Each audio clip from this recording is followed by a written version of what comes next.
বসন্ত তার নববিবাহিতা স্ত্রী রাজকুমারী চন্দ্রাকে নিয়ে সৌদাগরের জাহাজে উঠে আসে। তাদের পৌঁছানো মাত্রই সৌদাগর তার জাহাজকে রাজ্যের দিকে রওনা করিয়ে দেয়।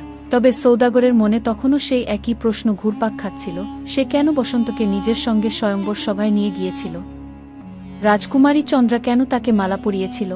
আমি কি দেখতে খুবই কুৎসিত যে রাজকুমারী আমাকে মালা পরাল না? আমার কাছে এত ধনসম্পদ আছে, আমি এত বড় মহাজন, তবুও সে আমাকে না বেছে নিয়ে আমার চাকরকে মালা পরিয়ে দিল। এর চেয়ে বড় অপমান আমার জন্য আর কি হতে পারে? আমি আমার অপমানের বদলা নেবেই। ওদিকে জাহাজের এক কক্ষে নববিবাহিতা রাজকুমারী চন্দ্রা তার স্বামী বসন্তকে বলল, স্বামী, আমরা এখন বিবাহের পবিত্র বন্ধনে আবদ্ধ হয়েছি। আমি এখন আপনার অর্ধাঙ্গিনী। আমরা একে অপরের জীবনসঙ্গী গু। রাজকুমারী চন্দ্রার কথা শুনে বসন্ত বলল, তুমি একদম ঠিক বলছো চন্দ্রা গু। রাজকুমারী আবার বলল, হে স্বামী, আপনি তো আমার সম্পর্কে সব জানেন, কিন্তু আমি তো আপনার কিছুই জানি না। আপনার মুখে এই গভীর বিষাদের কারণ কি? আপনার নাম কি? আপনি কোথা থেকে এসেছেন? আর আপনি এই সৌদাগরের কাছে কিভাবে এলেন? রাজকুমারী চন্দ্রা একসঙ্গে অসংখ্য প্রশ্ন করে ফেল। তার কথা শুনে বসন্ত বলল, হে রাজকুমারী, আমার গল্প খুবই দুঃখের। কেন আপনি আমার সুপ্ত ক্ষতগুলিকে আবার জাগিয়ে তুলতে চাইছেন? বসন্তের কথা শুনে রাজকুমারী চন্দ্রা বলল, না স্বামী, আপনার সুখ দুঃখ যাই হোক তা আমার সঙ্গে ভাগ করুন। আমি আপনার সম্পর্কে সব জানতে চাই। রাজকুমারীর এই মনোভাব দেখে বসন্ত বলল, তাহলে শুনুন রাজকুমারী, আমি ধারা নগরীর রাজা খড়গ সিংহের ছোট ছেলে বসন্ত সন্ত। আমার বড় ভাইয়ের নাম ছিল রূপ। আমাদের ছেলেবেলাতেই আমাদের মা পরলোক গমন করেন। এ কথা শুনে রাজকুমারী চন্দ্রা বলল, ওহো স্বামী, এটি তো সত্যিই খুবই দুঃখের। বসন্ত আরও বলতে লাগল, চন্দ্রা, আমাদের দুঃখের এখানেই শেষ নয়। এরপর আমাদের পিতা দ্বিতীয়বার বিবাহ করেন। একদিন আমরা দুই ভাই খেলছিলাম। খেলতে খেলতে আমাদের বল আমার সৎমায়ের মহলে চলে যায়। আমার ভাই রূপ যখন বলটি আনতে যায়, তখন আমার সৎমা তার বিরুদ্ধে মিথ্যে অভিযোগ তোলে এবং আমাদের দুজনকে নগর থেকে বের করে দেওয়া হয়। এ কথা শুনে রাজকুমারী চন্দ্রা দুঃখ ভারাক্রান্ত মনে বলল, এ তো আপনার সঙ্গে ভীষণ অন্যায় হয়েছে স্বামী। বসন্ত বলল, এখনো আরও শোনো চন্দ্রা। আমরা দুই ভাই পথে পথে ঘুরতে ঘুরতে একদিন গভীর জঙ্গলে পৌঁছে গেলাম। আমরা ক্লান্ত হয়ে একটি গাছের নিচে ঘুমিয়ে পড়লাম, কিন্তু সকালে ঘুম থেকে উঠে দেখি আমার ভাই রূপ কোথাও নেই। রাজকুমারী চন্দ্রা বিস্ময়ে বলল, কি? বসন্ত মাথা নিচু করে বলল, হ্যাঁ চন্দ্রা, জানি না সে আমাকে ফেলে কোথায় চলে গেল। কে জানে, হয়তো কোনো বন্য পশু তাকে তুলে নিয়ে গেছে বা তার সঙ্গে কিছু খারাপ হয়েছে। আমি অনেক খুঁজলাম, কিন্তু তাকে আর কোথাও পেলাম না। এরপর আমি পথে পথে ঘুরতে ঘুরতে এই সৌদাগরের সঙ্গে দেখা পেলাম এবং তার কাছে চাকরি করতে লাগলাম। আর ভাগ্যের খেলা দেখো, এভাবেই আমি তোমার কাছে পৌঁছে গেলাম গু। এ কথা বলে বসন্ত দুঃখ ভারাক্রান্ত কণ্ঠে বলল, কিন্তু চন্দ্রা, তুমি আমাকে পেয়েছ, কিন্তু আমার ভাই রূপকে আমি আর খুঁজে পাইনি। বসন্তের করুণ কাহিনী শুনে রাজকুমারী চন্দ্রার চোখ থেকেও অশ্রুধারা বয়ে গেল। সে ব্যাকুল মনে বসন্তের হাত ধরে বলল, চিন্তা করো না স্বামী, তোমার ভাই যেখানে আছে ভালোই আছে। আমি নিশ্চিত একদিন না একদিন সে তোমার কাছে ফিরে আসবে। উপরওয়ালার উপর বিশ্বাস রাখো। অন্যদিকে ধূর্ত সৌদাগর যে করেই হোক নববিবাহিতা চন্দ্রাকে পেতে চায়। অনেক ভাবনা চিন্তার পর সে ঠিক করল বসন্তকে ডেকে এনে সাগরে ফেলে দিয়ে। সে মরে গেলে চন্দ্রা একেবারে আমার হয়ে যাবে। তারপর সে কোথায় যাবে? সাপও মরবে আর লাঠিও ভাঙবে না। এই কুইচ্ছা মনে নিয়ে সে বসন্তকে কৌশলে ডেকে পাঠায়। যখন বসন্ত নির্দোষ মনে তার কাছে আসে, তখন সে আচমকা তাকে জাহাজ থেকে ঠেলে সাগরে ফেলে দেয়। বসন্তকে জলের অতল গহ্বরে ঠেলে দেওয়ার পর সে আত্মবিশ্বাসী মুখ করে রাজকুমারী চন্দ্রার কাছে যায় এবং হতবাক হয়ে বলে, হে রাজকুমারী, অনর্থ হয়ে গেছে। চন্দ্রা হতভম্ব হয়ে আতঙ্কিত স্বরে বলল, কি হয়েছে শেঠজি? ধূর্ত সৌদাগর চন্দ্রাকে বলল, বসন্ত বাইরে দাঁড়িয়ে সমুদ্রের দৃশ্য দেখছিল, তখন হঠাৎ তার পা ফসকে গেল এবং সে সমুদ্রে পড়ে গেল। এ কথা শুনে রাজকুমারী চন্দ্রার পা থেকে যেন মাটি সরে গেল। সে ভীত কণ্ঠে চিৎকার করে বলল, না না শেঠজি, এটা হতে পারে না। সৌদাগর মুখে কৃত্রিম দুঃখের ছাপ এনে বলল, মাফ করো চন্দ্রা, আমি তাকে বাঁচানোর অনেক চেষ্টা করেছিলাম, কিন্তু সফল হতে পারিনি গিয়ে। এ কথা শুনে রাজকুমারী চন্দ্রা ফুপিয়ে ফুপিয়ে কাঁদতে লাগল। সে বুকফাটা কান্নায় বিলাপ করতে লাগল, হে ভগবান, এ কি হলো? তুমি কেন আমার সঙ্গে এমন করলে? আমি তো শুধু বসন্তের জন্যই নিজের মা বাবাকে ছেড়ে এসেছিলাম। এখন আমি কার উপর নির্ভর করব? তুমি আমার একমাত্র ভরসা কেড়ে নিলে প্রভু। চন্দ্রার এই শোকার্ত অবস্থা দেখে সৌদাগর তার দিকে তাকিয়ে বলল, কেঁদে লাভ কি চন্দ্রা? মানুষের হাতে ভগবানের সিদ্ধান্ত বদলানোর ক্ষমতা নেই কি? চন্দ্রা কান্না ভেজা চোখে বলল, আমার একটিই ভরসা ছিল, সেটিও তুমি কেঁদে নিলে। ভগবান, এখন আমি কি করব? সৌদাগর এবার নিজের আসল উদ্দেশ্য প্রকাশ করে বলল, হে রাজকুমারী, চিন্তা করো না। আমি তোমাকে আমার পত্নী হিসেবে গ্রহণ করব, তোমাকে আমার সেঠানি বানাবো। এই কথা শুনে রাজকুমারী চন্দ্রার শরীর রাগে জ্বলে উঠল। সে দৃষ্টিতে যেন আগুন জ্বলে উঠল।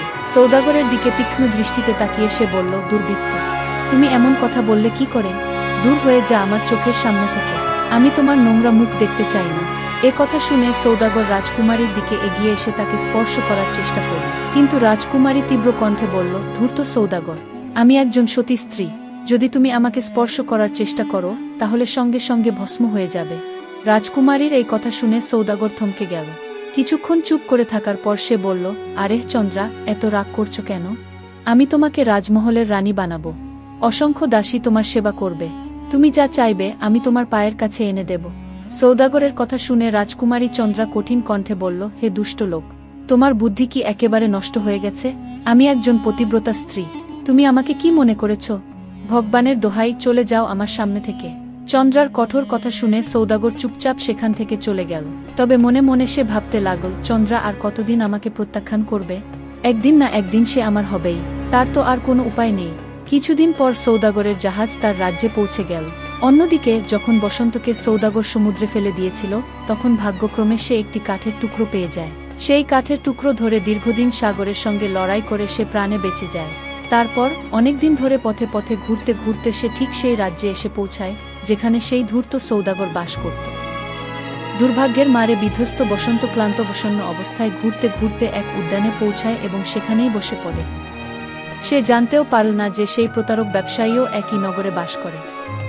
দুঃখে ও ক্লান্তিতে পরিপূর্ণ বসন্ত বাগানে বসে ভাবতে থাকে, হে ভগবান, আমাকে এমন কি অপরাধের শাস্তি দিচ্ছেন?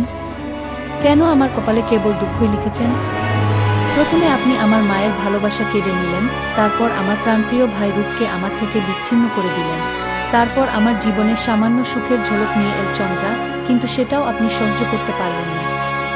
আমার কি এমন ক্ষতি করেছিল সেই ধূর্ত ব্যবসায়ী যে সে আমাকে প্রতারণা করে সমুদ্রে ফেলে দিল? এখন জানি না আমার প্রিয় চন্দ্রার কি অবস্থা। সে নিশ্চয়ই আমার বিচ্ছেদে কান্নাকাটি করে প্রাণ হারিয়ে ফেলবে। অন্যদিকে বন্দী অবস্থায় থাকা রাজকুমারী চন্দ্রার সত্যিই করুণ অবস্থা হয়েছিল। সে না কিছু খেত না কিছু পান করত, শুধু সারাক্ষণ বসন্তের স্মৃতিতে অশ্রু ঝরাত। চন্দ্রার এই অবস্থা দেখে প্রতারক ব্যবসায়ী বলল, চন্দ্রা, তুমি যদি এভাবে কাঁদতে থাকো, না খাও না পান করো, তাহলে খুব তাড়াতাড়ি তুমি মারা যাবে। তাছাড়া তোমার স্বামী বসন্ত আদৌ বেঁচে আছে কি না কে জানে? সৌদাগরের কথা শুনে কষ্টে ডুবে থাকা রাজকুমারী বলল, না না শেঠজি, এমন কথা বলবেন না। সৌদাগর বলল, চন্দ্রা, এবার তোমার উচিত বসন্তকে ভুলে যাওয়া এবং আমাকে তোমার স্বামী হিসেবে গ্রহণ করা। চন্দ্রা দৃঢ়ভাবে উত্তর দিল, না শেঠজি, এটা কখনোই সম্ভব নয়। আমি নিশ্চিত আমার স্বামী একদিন আমার কাছে ফিরে আসবে। ভগবান এতটা নিষ্ঠুর হতে পারে না। রাজকুমারীর কথা শুনে প্রতারক ব্যবসায়ী বিরক্ত হয়ে বলল, চন্দ্রা, বসন্ত এখন আর এই পৃথিবীতে নেই। এটা মেনে নাও এবং আমাকে তোমার স্বামী হিসেবে স্বীকার করো। তোমাকে রাজি করানোর জন্য কি কোনো পথ নেই? তখন চন্দ্রা বলল, শেঠজি, একটা উপায় আছে। সৌদাগর আনন্দিত হয়ে বলল, কি উপায়? চন্দ্রা, বলো। রাজকুমারী চন্দ্রা বলল, আপনি আমাকে 1-2 মাস সময় দিন। এই সময়ের মধ্যে আপনি আমাকে স্পর্শ করতে পারবেন না। যদি এই 1-2 মাসের মধ্যে আমার স্বামী বসন্ত ফিরে না আসে, তাহলে আপনি যা চাইবেন আমি তা মেনে নেব।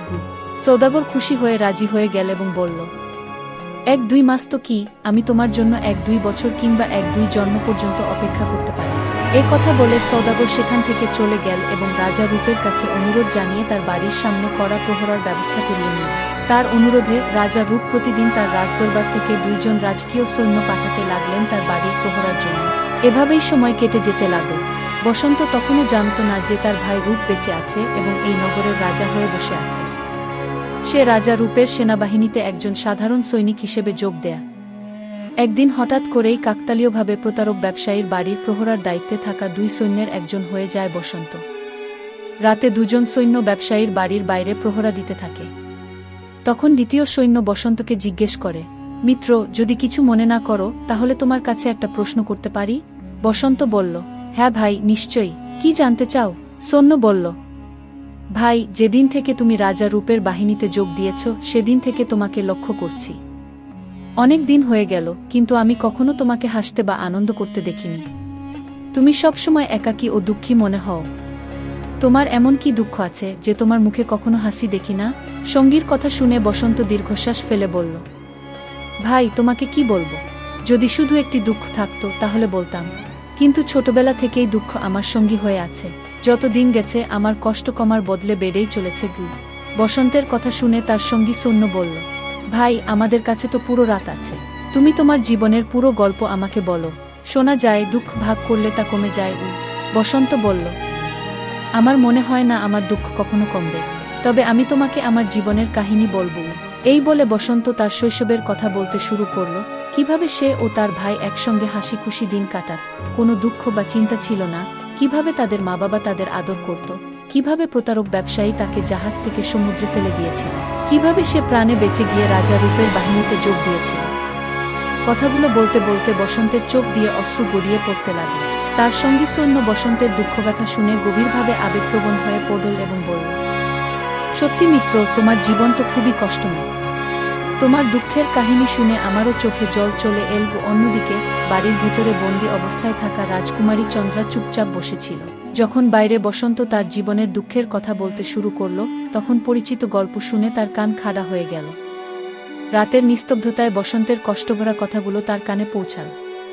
পুরো গল্প শোনার পর চন্দ্রার গা শিউরে উঠল। তার শুকনো মুখে হালকা আশার আলো ও বিস্ময় ফুটে উঠল। এই সৈন্যটি হয় আমার স্বামী বসন্ত, নয়তো তার বড় ভাই রূপ। চন্দ্রা মনে মনে ভাবল, যদি এই সত্যটা প্রতারক ব্যবসায়ী জেনে যায়, তাহলে সে আবার কোনো নতুন ষড়যন্ত্র করবে। এই ব্যাপারটা আমি রাজা রূপের সামনেই প্রকাশ করব। এই সিদ্ধান্ত নিয়ে চন্দ্রা সকাল হওয়ার অপেক্ষা করতে লাগল।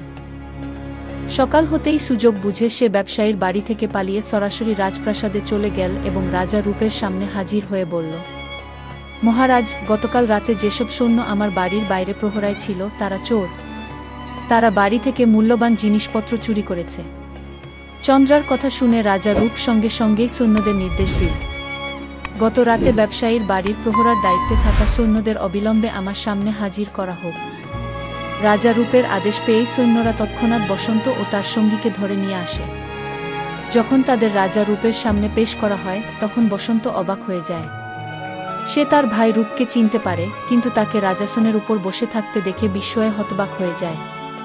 আমার ভাই রূপ, এবং সে রাজা? না না, এটা হতে পারে না, নিশ্চয়ই আমি ভুল দেখছি। এই ভেবে বসন্ত চুপচাপ দাঁড়িয়ে থাকে। রাজা রূপ বসন্তের দিকে বিশেষ নজর না দিয়ে চন্দ্রার দিকে তাকিয়ে বললেন, বলো মেয়ে, আমার এই সৈন্যরা তোমার বাড়ি থেকে কি চুরি করেছে?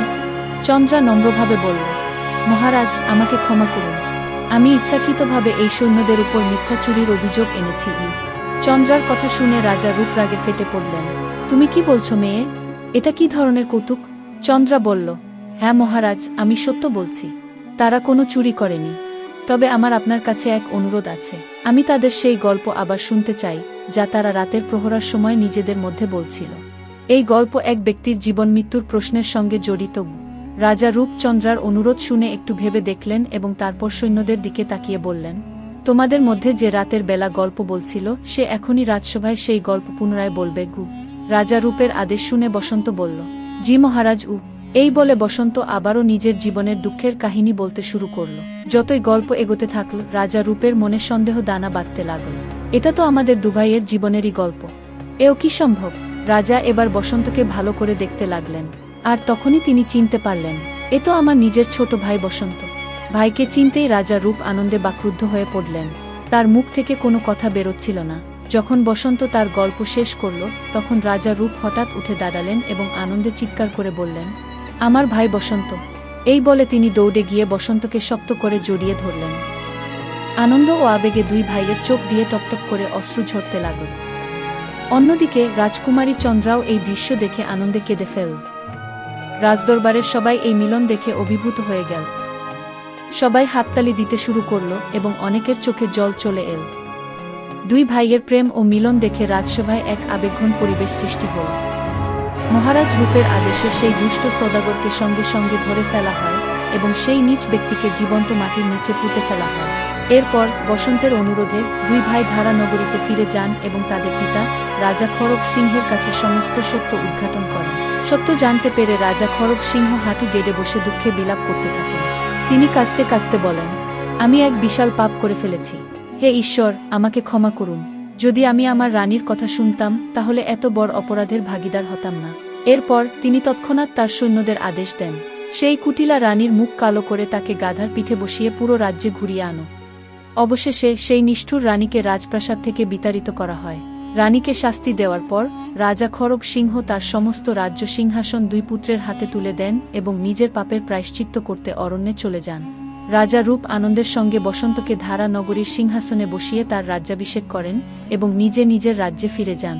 রাজা বসন্ত ঈশ্বরের প্রতি কৃতজ্ঞতা প্রকাশ করে রাজকুমারী চন্দ্রার সঙ্গে এক সুখী ও সমৃদ্ধ জীবনযাপন করতে থাকেন। এই গল্প শুধু একটি সাধারণ কাহিনী নয়, এটি প্রেম, ত্যাগ, ন্যায়বিচার এবং ভাগ্যের বিরুদ্ধে সংগ্রামের এক অসাধারণ গাথা। ধারা নগরীতে জন্ম নেওয়া দুই রাজপুত্র, একজন নিরপরাধ কিন্তু নির্বাসিত, অন্যজন ভাগ্যের জোরে এক সিংহাসনের অধিকারী। একজন মা তার স্নেহ থেকে বঞ্চিত হলেন, এক পিতার দৃষ্টিতে বিভ্রান্তির পর্দা পড়ল এবং এক সৎ রানীর ছলচাতুরি একটি পুরো পরিবারকে বিচ্ছিন্ন করে দিল। কিন্তু ভাগ্যের খেলাকে কেউ রোধ করতে পারে না। যারা হারিয়ে গিয়েছিল তারা আবার মিলিত হল, যারা প্রতারণা করেছিল তারা তাদের কর্মফল পেল, আর যারা সত্য, প্রেম, বিশ্বাস ও সংগ্রামের পথ বেছে নিয়েছিল তারা অবশেষে তাদের ন্যায্য অধিকার ফিরে পেল। এভাবেই এক গভীর ষড়যন্ত্রের অন্ত থেকে জন্ম নিল এক নবযুগের সূচনা, প্রেম, ন্যায় ও বিজয়ের ধ্বনি নিয়ে। আপনাদের ধৈর্য ধরে গল্পটি শেষ পর্যন্ত শোনার জন্য আন্তরিক ধন্যবাদ। যদি গল্পটি ভালো লেগে থাকে তবে অবশ্যই এটি আপনার বন্ধুদের সঙ্গে শেয়ার করুন, কারণ গল্প কেবল শোনা নয়, অনুভব করার জন্য হয়। ধন্যবাদ আমার প্রিয় দর্শকবৃন্দ।